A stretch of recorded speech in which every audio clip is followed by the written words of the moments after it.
Bonjour, bonsoir les amis, je suis Christelle. Je vous retrouve ce vendredi avec la même impatience et une bonne tasse de thé chaud à disposition. J'en profite pour vous remercier de votre soutien sans cesse constant et grandissant. C'est si naturel venant de la famille planétaire que sont les supporters de Harry et Meghan que d'apporter leur support et mots d'encouragement. Alors, merci. Aujourd'hui, un autre podcast portera sur un sujet de cœur pour Harry et Meghan et de propagande pour Ken l'Envieux, alias le frère aîné d'Harry, et son assistante Catherine, alias la belle-sœur d'Harry. Il s'agit de la santé mentale, ce cheval de bataille qui prendra très vite de la forme d'un cheval de 4, car promu par les deux princes et leurs épouses, bien que pour des raisons intrinsèquement différentes. À l'origine, la santé mentale, c'est cet état complet de bien-être psychologique qui ne consiste pas seulement qu'en l'absence de maladies neurologiques. Selon l'OMS, c'est-à-dire l'Organisation mondiale de la santé, la santé mentale englobe non seulement la promotion du bien-être, mais aussi la prévention des troubles mentaux, le traitement et la réadaptation des personnes atteintes de ces troubles. Saviez-vous, par exemple, que l'OMS avait établi un plan d'action pour la santé mentale, plan qui court depuis 2013 et prend fin cette année 2020. Un plan d'action global qui reconnaît le rôle essentiel de la santé mentale dans la réalisation de l'objectif de la santé pour tous et qui repose sur une approche portant sur toute la durée de la vie. La santé mentale, c'est aussi ce large éventail de causes toutes aussi importantes, telles que le suicide, les abus de substances psychoactives et même les droits de l'homme. Alors, pourquoi parler de la santé mentale aujourd'hui? C'est pour vous inviter, mes amis, à faire un retour vers cet élément catalyseur qui a été l'arrivée de Meghan dans le paysage médiatique britannique. L'utilisation des termes discriminatoires pour parler de sa personne et définir sa réputation ne nous aura pas échappé. Si les premières semaines de publication auront été chaotiques, parce que surfant entre l'hésitation à considérer cette nouvelle relation du prince Harry comme sérieuse et la suffisance affichée, feinte ou réelle des journaux royaux ayant les oreilles du palais et clamant Meghan n'être qu'un flirt sans intérêt. Alors oui, à ce moment-là, notre intérêt à travers le monde n'avait pas encore été émoustillé. Mais voilà, je pense qu'à la seule idée qu'Harry avait jeté son dévolu sur une jeune femme accomplie et n'étant pas britannique, et surtout avec du sang noir, eh bien un léger frémissement avait déjà commencé à parcourir la foule de lecteurs des journaux à scandale. Cette illusion de conte de fées qui voudrait que le prince et sa belle soient caucasiens avait commencé à prendre une forme tremblante dans l'esprit des puristes qui appréhendaient déjà une possible relation durant plus d'une nuit ou au pire 6 mois. les premiers symptômes d'un désordre mental patent ne se sont pas fait attendre, car une explosion de titres ayant pour seul but de stresser toutes les groupies de Harry verront le jour.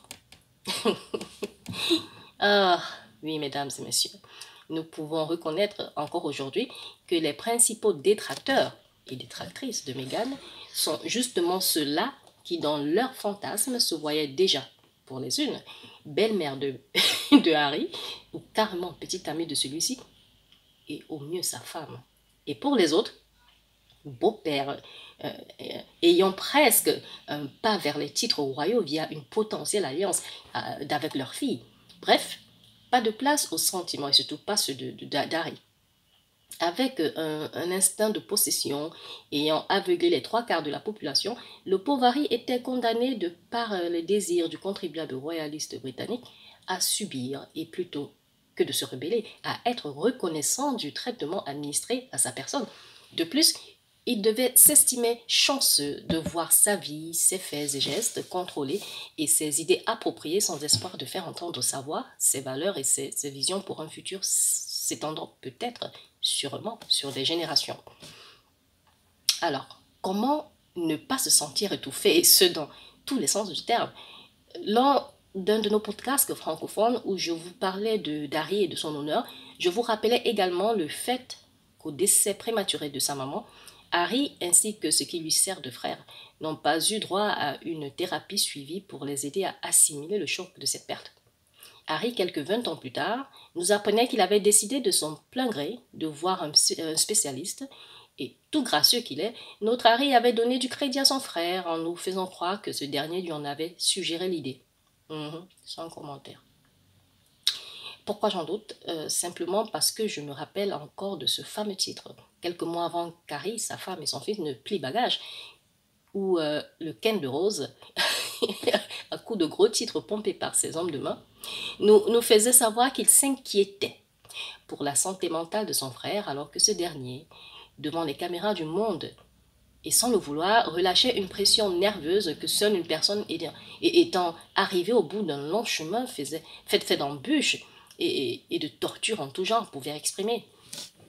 Avant de me déverser sur le troisième trône et donc second prétendant, vouloir s'asseoir sur ce fauteuil fait d'or volé, je nous invite à nous pencher sur ce thème qui semble être le pivot central de toutes les actions prises par les Sussex.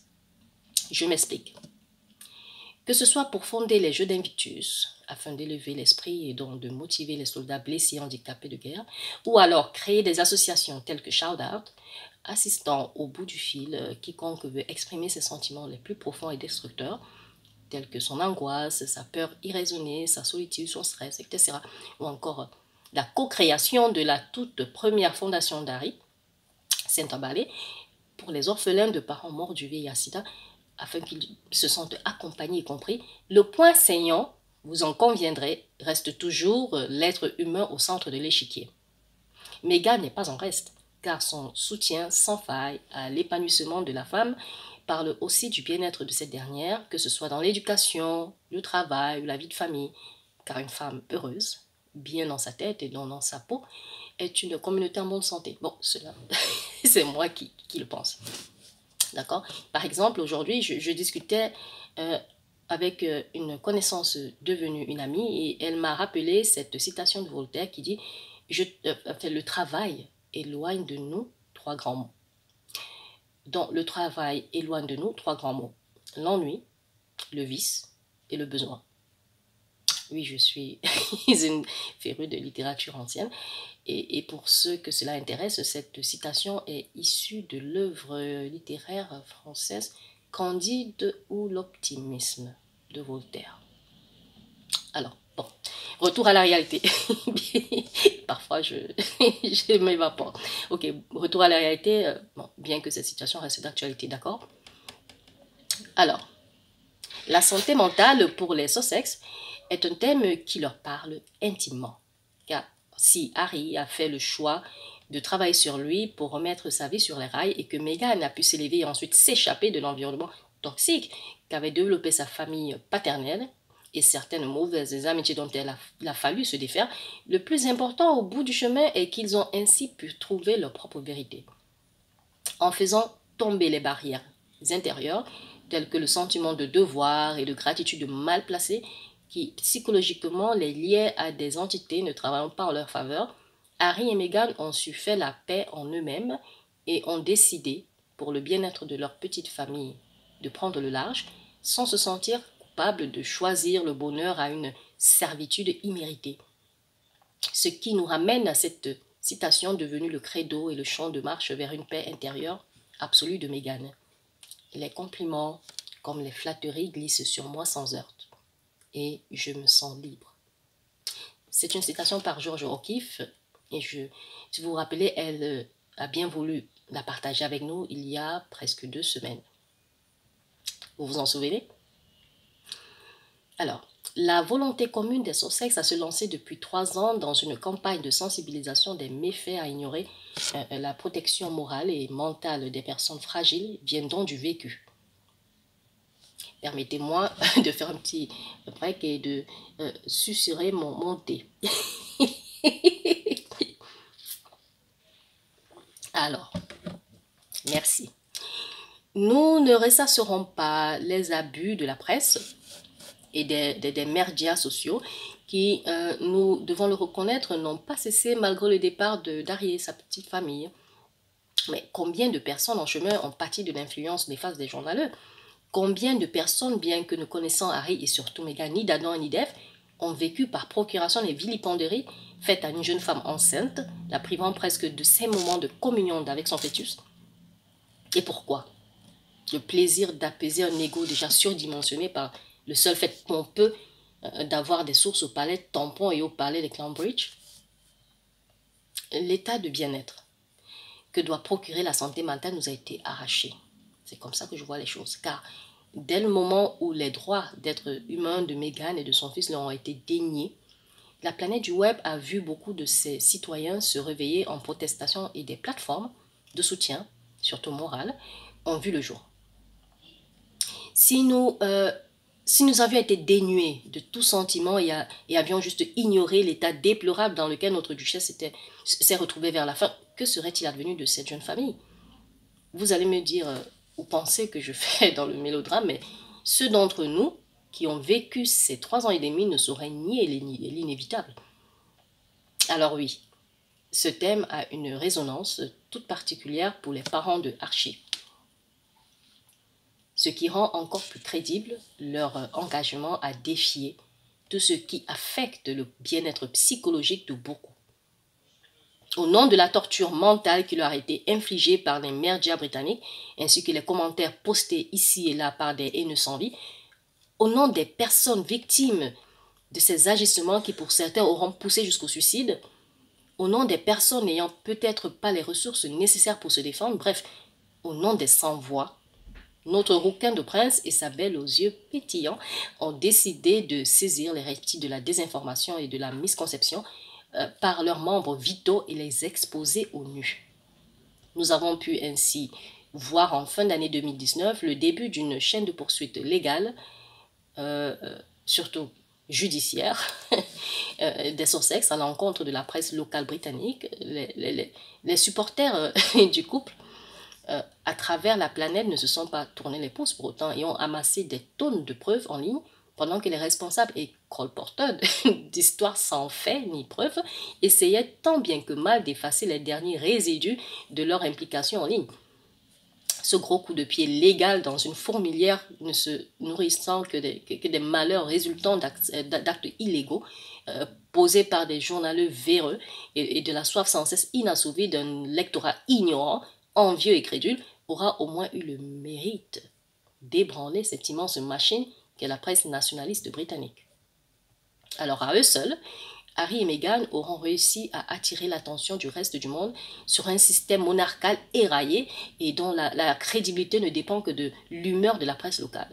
Leur action ou inaction aura également permis à enlever les écailles des yeux rêveurs de certains citoyens et étrangers qui pensaient que tout était rose, paisible et parfait au pays de Lilibet, qui les en blâmerait.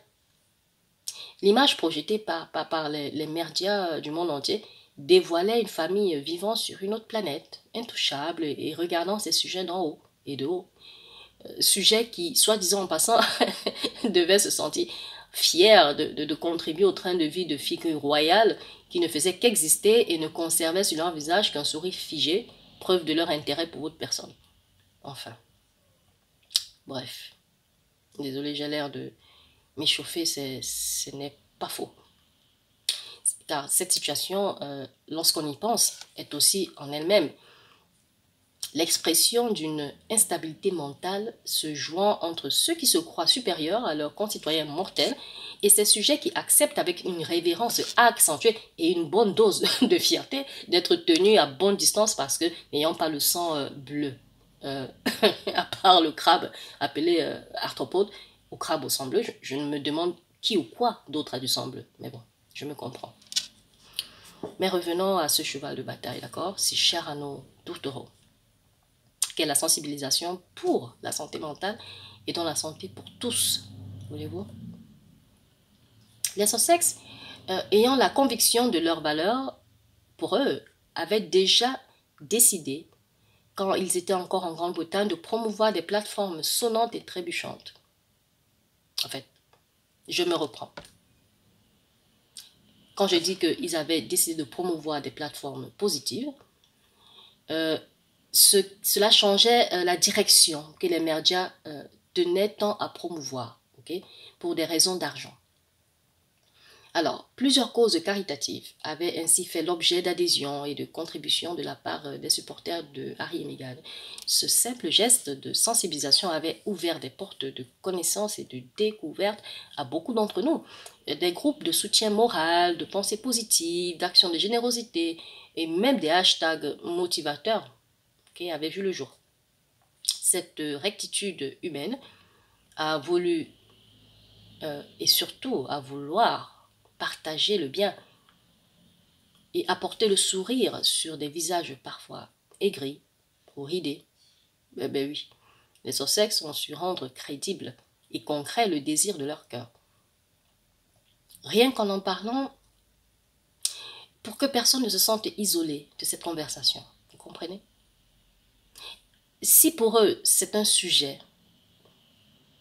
qui définit qui nous sommes ou souhaitons être, okay? Si nous avons la volonté de travailler sur nous-mêmes, ce qui affectera irrémédiablement notre interaction avec le reste de la société. Bon, pour un autre couple, un peu moins, je dirais, emblématique, c'est tout simplement un bon sujet de communication. Vous l'avez compris les amis, je veux parler du frère aîné, alias Ken l'envieux,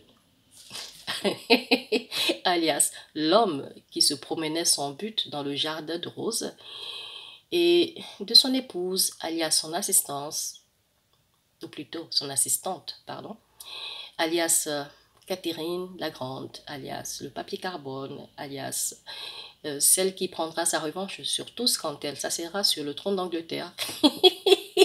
S'il n'a pas pris feu d'ici là.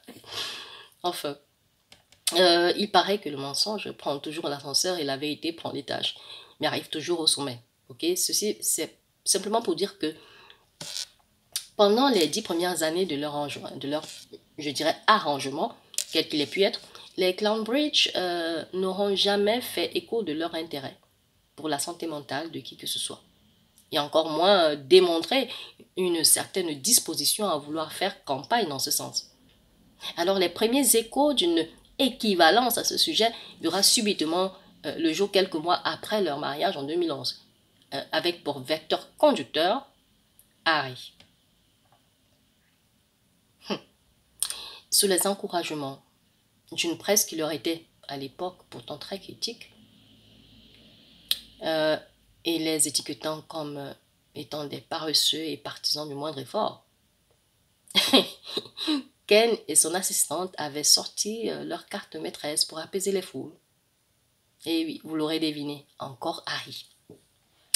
Alors ensemble, ou plutôt avec Harry travaillant sur tout le projet en coulisses, ils présenteront le projet Heads Together. Catherine aura accompli l'impossible en suggérant le nom de l'association. Ce qui sera, à mon avis, sa seule contribution à ce projet.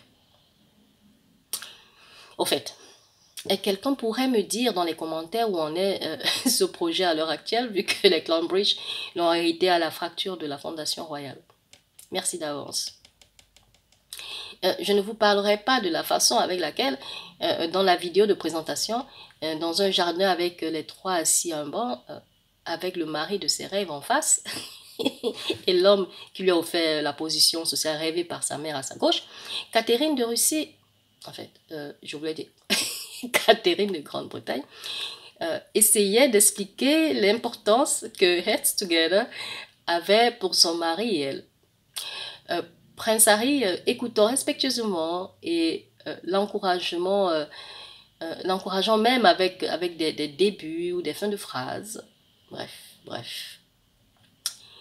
À l'exception de cette interview à trois, nous ne verrons plus beaucoup du trio faisant campagne dans ce sens. Quelques années plus tard, après une sécheresse de la présence de Ken sur le marché des représentations royales caritatives, il apparaîtra brièvement aux côtés de Harry lors du lancement des premiers Jeux d'Invitus. Et oui, mais son mal-être et son malaise à être dans un environnement étranger pour lui, c'est-à-dire avec de vrais vétérans de guerre et familles de militaires unis dans un but commun, semblait avoir eu raison de son bureau de relations publiques, qui pliera bagage le soir même et retournera dans leur bulle faite de transats sous les cocotiers de l'île Moustique, d'hélicoptères et jets privés à volonté. Ce sera la dernière fois qu'on les verra vraiment travailler à un projet commun. Enfin, jusqu'à l'arrivée de Meghan, qui fera bouger cette rivière dormante et tourmentée que sont les Clownbridge, juste pour sa seule et par sa seule existence. Mais oui, aussi triste et pathétique que cela puisse être, l'assurance de Meghan à s'exprimer sans ambages sur les sujets qui lui tiennent à cœur et le soutien, amour et fierté de son mari, pour elle clairement affichés, deviendront des marqueurs de comparaison entre les deux couples. Aujourd'hui, il est clair que Meghan, à cause de toutes ces belles qualités qui définissent la femme et l'amie d'autres femmes qu'elle est, ne recevra jamais le soutien de sa belle-sœur qui circule dans les palais royaux depuis 19 ans et dont aurait peut-être, bien que j'en doute personnellement, pu lui apporter un soutien moral. Au moins, l'intention dans ce sens n'aurait pas été non négligeable à la table du tribunal du peuple. Mais qu'est-ce que j'en sais, moi? Mais bon, à la question légitime de savoir où était cette soi-disant partisane de la santé mentale lorsque la réputation honorable de sa belle-sœur enceinte était traînée dans les rigoles du royaume par ces mêmes personnes avec qui Catherine prenait son petit déjeuner, s'assurant que ses relations dans la société mondaine lui feraient de belles couvertures. Ce silence et cette absence de solidarité féminine ont été la pilule qui a du mal à passer encore aujourd'hui, malgré les efforts vains de la belle-sœur de Harry à copier style vestimentaire et gestuel de la femme de ce dernier. Mais elle ne perd rien à essayer, d'accord? Il paraît que la répétition est mère de la connaissance. Mais bon, il paraît. Alors, même l'apparition de plus en plus fréquente de personnes d'autres ethnies sur les photos officielles, fait rare, d'accord, il y a encore 4 ans, n'aura pas réussi à convaincre cette partie de la population britannique qui, tel un second souffle, redécouvrait la famille royale. Bref, tu m'as eu une fois, tu ne m'auras pas une deuxième fois, quoi. Ken l'envieux, voulant prouver son ardeur au travail à cet autre dans le miroir, entreprit d'aller en guerre contre les abus sur les réseaux sociaux. Oh, une opportunité que les défenseurs de Sussex ne laisseront pas filer, car ils, ou plutôt nous, le cloueront au pilori en lui rappelant qu'il devait commencer par balayer devant sa porte. Entendez la page officielle Instagram des Clownbridge, d'accord? Où la vilipendérie faisait rage et la bienséance, le respect et tout simplement la décence avaient foutu le camp. Mais comme son éternel sous-fifre et homme à tout faire n'était plus disponible pour mettre son cerveau au service du bénéfice des autres, cette courageuse initiative, même pour Ken l'envieux, eh oui, ne verra jamais les débuts. D'accord? pas même les prémices d'un début de travail en coulisses. Vous vous rendez compte? Cela ne l'empêchera pas de déclarer plusieurs mois après que le projet avait, mon Dieu, échoué, car pas soutenu par les organismes qu'il avait approchés. Si je devais équivaloir, d'accord, cette initiative à celle de Harry et Meghan dans leur combat contre la désinformation en ligne et les abus dans la communauté des internautes, par exemple, je dirais que les Sussex s'en sortent brillamment, à main levée, comme on dit, et sont suivis dans leur cause par de grosses figures de la technologie qui sont prêtes à engager des poursuites légales contre quiconque a pour projet d'exploiter la santé mentale des citoyens sur le web. Bref, les multiples tentatives vers ce sujet de la part des Cambridge rencontrera toujours des oppositions, car ils auront prouvé par leurs actions que cela ne représentait qu'un moyen de se placer au devant de la scène et faire la une de tout papier lisable, torchant ou non. Cet appétit pour les feux des projecteurs à tous les prix, de peur de tomber dans l'oubli, est une raison plus que suffisante pour accorder de l'attention aux motifs presque inavouables de ce couple. Par exemple, quitte de la santé mentale de leur propre rejetant, à qui la vie n'a pas demandé, disons même que la vie n'a pas été demandée, d'accord, mais sont exposés tels des morceaux de viande pour attendrir le lecteur ou le téléspectateur. Où est la moralité là-dedans? À quel point l'ego fragile de ses parents se sera brisé pour que leur équipe de relations publiques pense qu'utiliser des enfants leur apporterait plus de vues. Rien qu'à en parler, je fulmine. J'en perds mon français, comme on dit, et mon latin.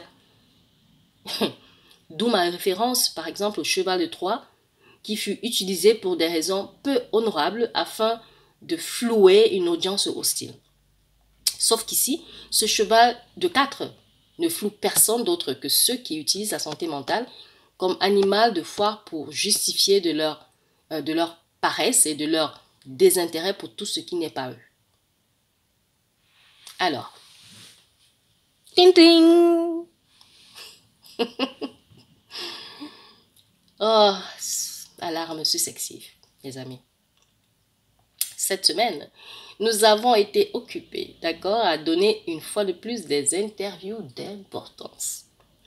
Et oui, sur Time Magazine, qui est un magazine réunissant des personnalités actives dans l'industrie des affaires, du cinéma, de la science, de la technologie.